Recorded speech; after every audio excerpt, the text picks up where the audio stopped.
Nous sommes encore dans la formation traçage niveau 1. On va pouvoir attaquer la dernière partie, la mise en page. On va essayer de faire figurer toutes les infos utiles, que ce soit l'échelle, l'équidistance, les lignes de nord, le nom de la carte éventuellement, ou le nom d'événement, le numéro de secours, le numéro d'autorisation d'utilisation des données, les différents logos, FF3, sponsor, club, etc. Et on va voir aussi comment faire le cadrage pour l'impression. Donc on va passer à la troisième phase, cette fois-ci, qui est la mise en page. Donc première chose pour savoir ce que ça peut donner au niveau impression, c'est de voir si ça rentre dans notre A4. Alors quand vous allez arriver dessus, vous allez avoir ça. On n'a pas affiché les modèles là à droite dans les possibilités d'impression. Ensuite, il va vous proposer une zone par défaut qui va être un peu plus resserrée, qui est la zone d'emprise de votre carte sur le fond. Donc vous allez élargir un peu pour avoir bien tous vos choix d'itinéraire, par exemple. Voilà. Et puis bon, avoir un peu de marge pour éviter les sorties de cartes. Donc là, on voit très bien avec le rectangle affiché que au 20 000, au 25 000, ça rentre facile sur un A4. On a la possibilité d'imprimer à une échelle différente. Donc là, par exemple, on peut se dire, au 20 000, ça sera quand même plus facile à lire et plus agréable pour les coureurs. Et là, on voit qu'au 20 000, ça rentre encore facile. Surtout en paysage. Donc on voit à peu près notre emprise. On sait que ça va passer. On va pouvoir attaquer la mise en page en gardant dans la tête qu'on a de la place ici pour éventuellement écrire quelque chose. On a de la place ici aussi. Par contre, il faut vraiment qu'on évite nos deux angles de calage au final. Voilà. Donc on a fini cet aperçu. On va fermer et pouvoir attaquer notre mise en page. Donc dans notre cas, au 20 000. Alors ce que je propose pour pouvoir faire du bord perdu, donc j'ai commencé par faire le tour de mon cadre. Donc pour mon cadre, j'ai créé un symbole qui se situe ici, cadre, donc qui va correspondre à ma zone d'impression. Donc voilà, j'essaie de... Hop, hop, par exemple. Après, on peut toujours redimensionner notre carré en utilisant, voilà, ici, en recadrant comme on veut. Si on veut bouger les côtés, on peut. Voilà. Il faut passer sur cette flèche-là, parce que sinon là, ça marche moyen, je crois. Ouais, voilà, là on bouge ensemble. Si on prend un angle, on le bouge, ce qui n'est pas très pratique. Alors qu'avec cette flèche-là, si on prend un angle, on bouge parallèlement, ce qui est quand même plus adapté. Tac. Alors on va quand même se garder un peu de place pour écrire autour. Voilà. Ensuite, on a ce cadre, mais ce serait quand même pas mal de pas avoir la carte qui dépasse sur les côtés. Donc je vous propose d'utiliser un blanc magique. Donc j'ai utilisé mon blanc magique, tac, que je vais superposer à l'ensemble. Voilà. Voilà. Le problème, vous allez me dire, c'est qu'on voit plus le fond. Et donc, je clique sur mon blanc, j'appuie sur la touche Shift, je clique sur le cadre, et je vais faire un trou dans la zone. Je esquire la surface conjointe. Voilà. Et donc j'ai mon fameux blanc magique. Alors, ça a fait disparaître mon cadre, mais c'est pas très grave. Parce que je peux facilement resectionner mon blanc magique, resectionner mon cadre et faire remplir. Si je veux pas garder le grand tour qui ne me sert pas à grand chose, je l'enlève. Si je veux du blanc sur la vide derrière, je sélectionne mon blanc. Je redessine une zone. Par exemple, je vais me limiter au bord du tramway. Voilà. Hop. Le centre-ville, j'ai peu d'intérêt à garder, mais je vais quand même garder un petit peu. Voilà. Je recouvre la partie de blanc magique que j'ai déjà. Voilà. ce qui me permet de faire un peu de place. Je peux faire pareil en bas, en gardant juste le doux visible. Voilà. Voilà. Après, ça, c'est à votre contenance. Donc, ce qui va me permettre. Donc là, on voit bien la surface. Hein. Donc j'ai pris le symbole bord de ligne, tac tac. Hop. Donc j'ai fermé ma surface. Hop. Et en fermant, je finis avec un double clic.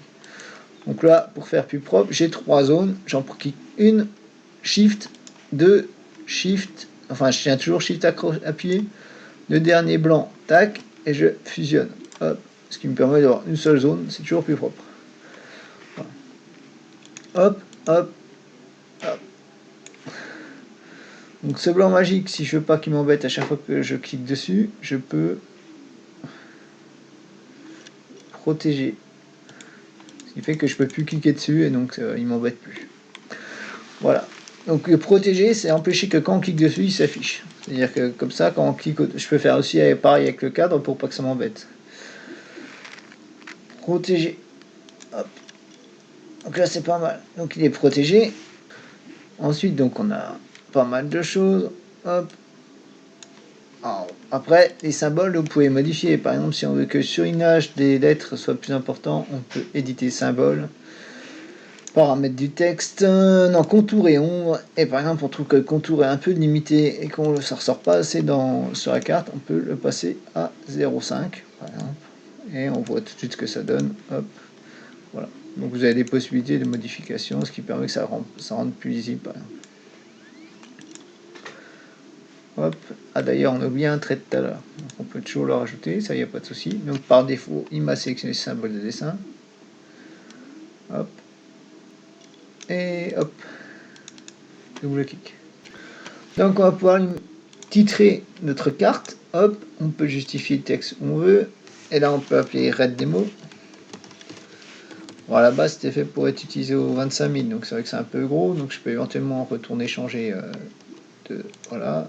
Hop, escape, hop, on peut le placer un peu mieux, hop. On va en profiter pour mettre l'échelle avec par exemple du texte en 20. Donc par défaut là il ne va pas sélectionner d'outil de dessin, donc je vais prendre la lettre. 1 20e. On va justifier à droite, voilà. À gauche je veux dire. Là on va en profiter pour regarder l'équidistance. Donc là c'est la courbe 400, la courbe de dessous c'est 350, donc il y a 50 mètres entre deux courbes maîtresses, c'est du 10 mètres. Hop. Hop.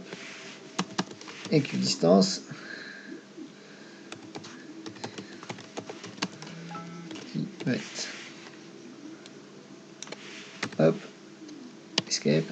Hop. On va prendre la flèche pour déplacer ça au bon endroit. Voilà. Donc on a notre aide démo, équidistance 10 mètres. On commence à avoir quelques infos.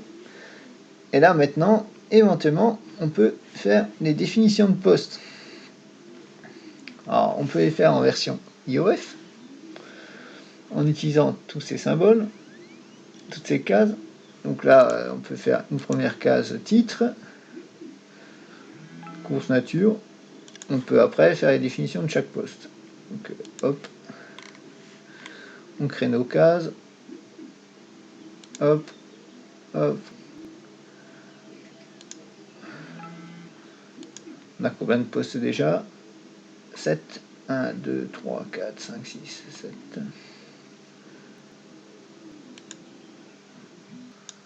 Voilà.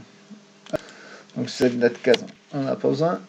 On peut déjà commencer par mettre 1, 2, 3, 4, 5, 6. Alors, après, j'en fais un et puis on ne fera pas les autres tout de suite. Hein. Donc là, on a un carrefour de chemin. Je ne vais pas vous expliquer les légendes d'ISOF, c'est pas le sujet du jour. Donc là, on a un carrefour de 2 sentiers. Hop, donc on va, hop, on sélectionne le sentier, petit point, on clique dessin point, hop, un sentier, deux sentiers. Et on va choisir intersection. Intersection, où c'est qu'il est? Hop, hop, hop, hop, hop, hop, hop. Bon, ça c'est un peu fastidieux, un peu long. Voilà.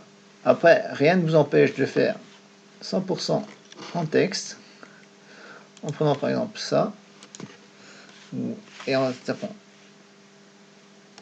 1, 31, intersection, section, sentier.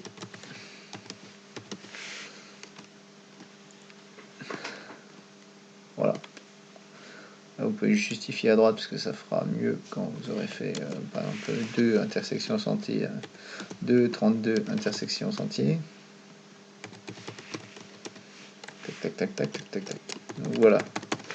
Donc on peut faire tous nos postes comme ça. Quand on a fini, on fait escape. On peut repositionner ça proprement. Donc voilà. Là, on peut rajouter éventuellement le 32. Hop, outil dessin, la lettre, enfin 31. Hop, 31. Hop, hop. Faut pas faire entrer, faire escape.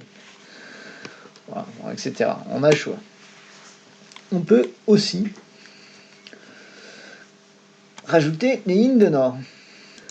J'ai rien dit. Donc on va faire nos lignes de nord, mais là c'est l'avantage, c'est que les lignes de nord sont en surface, donc on a juste à dessiner, entourer notre zone. Tac, tac, tac, tac. Et voilà, et nos lignes de nord elles apparaissent. Et on ferme la zone. Voilà. Alors toujours pareil, là elles sont un peu épaisses, on peut en profiter pour les réduire, éditer. Paramètres de surface, l'espacement des lignes, épaisseur de la ligne. Donc là on peut passer à 0,2 je pense. Ok, donc là c'est déjà plus lisible. Et on peut aussi découper, si on voit qu'à des endroits elles gênent les lignes de nord, on peut les découper. Alors là on va les découper en faisant une poche, parce que vu qu'on a une surface, en plat avec coupe le château d'eau, en théorie il faut découper, donc on va créer une poche. Donc là, l'outil de dessin, on choisit l'outil de dessin, on choisit de créer notre poche, on dessine, hop, hop, hop, voilà. Après, qu'est-ce qu'on peut encore avoir? Là, bah, c'est sur les carrefours, c'est pas génial. Créer notre poche, hop, hop. Donc pour créer une poche, qu'est-ce que j'ai fait? J'ai pas vraiment expliqué. J'ai d'abord cliqué sur les lignes de nord. Tout l'intérêt d'avoir protégé un peu, voilà. On clique sur la surface ligne de blanc. On vérifie que c'est bien ça qu'on a sélectionné. On vient à l'endroit où on a envie de découper. On choisit l'outil qu'on veut utiliser pour découper. On pourrait prendre un rond, mais moi j'ai pris cet outil-là. On découpe une surface ou un trou. Donc on crée une poche. Voilà. Donc là, si je veux qu'on voit un peu mieux le carrefour, je peux découper. Hop. Etc. etc.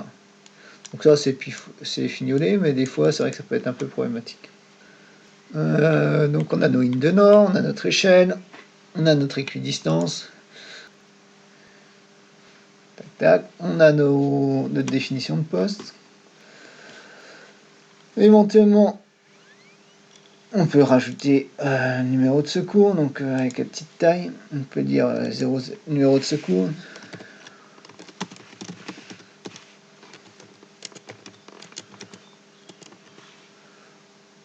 Deux points, hop, hop.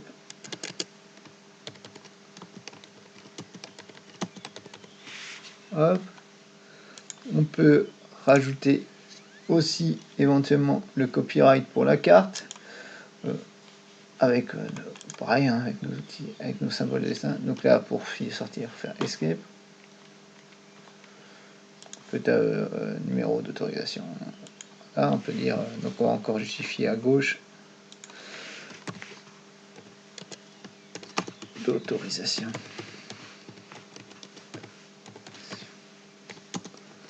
A. 0, hop. Voilà. Donc qu'est-ce qui va nous manquer maintenant? Pour pouvoir finaliser notre carte, c'est éventuellement les logos des partenaires. Donc comment est-ce qu'on a apporté jusqu'à présent des fonds? On les a importés avec la fenêtre modèle. Donc on va ajouter un fond. On va aller chercher un logo, par exemple le logo de la Fédération française de triathlon, qui doit sûrement... Donc on va l'importer comme ça pour l'instant pour voir un peu son dimensionnement. Alors là, il n'apparaît pas parce qu'il est sûrement derrière un blanc magique. Donc ce qu'on va faire, on va remonter le logo au-dessus de la carte. Voilà. Donc il apparaît. Donc là, c'est l'ordre de priorité. S'il passe... Là, il est devant le fond de carte topo, mais sous la carte. Donc sous le fameux blanc magique. Mais vu que c'est un logo, on veut qu'il apparaisse sous le fameux blanc, sur le fameux blanc magique. Voilà.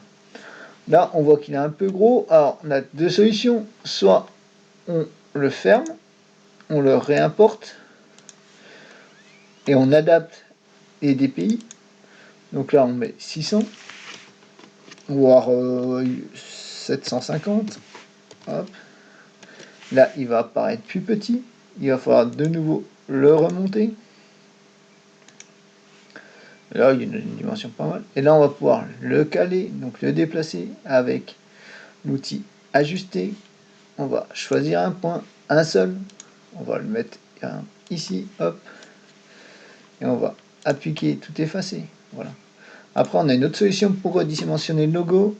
On peut créer un rectangle assez large autour du logo, car si le logo est à bord perdu, il est par-dessus la carte. Donc si on veut voir le carré, il faut qu'il soit plus grand. On utilise la flèche, on le sélectionne, on le duplique. Donc là, en fait, il y en a deux, un sur l'autre. J'en prends un que je décale. Tac. Je réduis en taille avec cet outil qui s'appelle redimensionner un objet. Donc là, je peux le grandir ou le réduire. Hop, voilà. On clique sur le côté, on vient vers l'intérieur. Tac. Mon but, c'est de réduire le logo. Oh, pardon. J'ai oublié.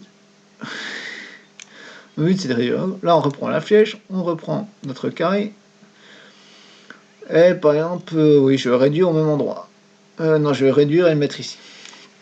Tac, tac. Parce que sinon, il faudrait que je change l'ordre des cartes. Et donc là, je prends mon outil ajuster. Nouveau. Et donc mon but, ça va être d'ajuster cet angle-là. Hop. Vers celui-là. Alors, je peux zoomer, hein, bien sûr. Hop. Et cet angle-là. Vers celui-là.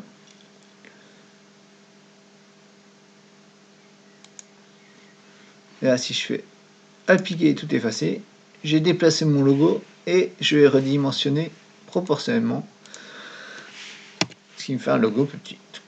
Voilà. Après, on peut encore faire quelque chose, on peut mettre une flèche de nord.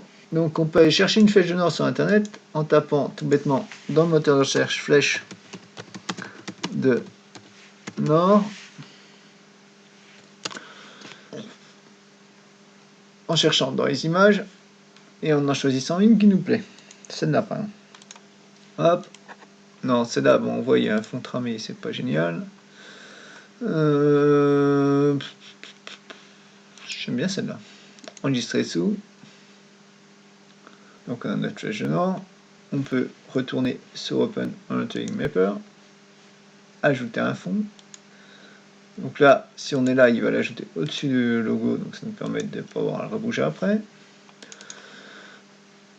Par exemple, donc là, on voit qu'elle n'est pas très grosse notre flèche du nord, mais on pourra l'adapter, on le sait.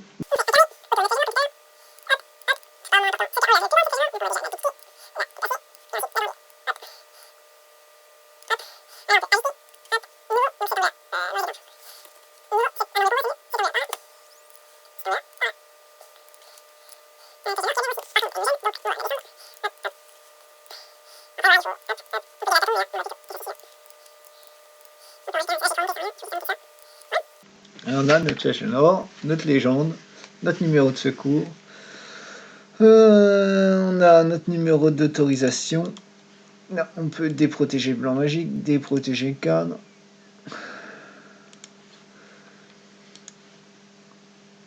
On a notre carte mise en page.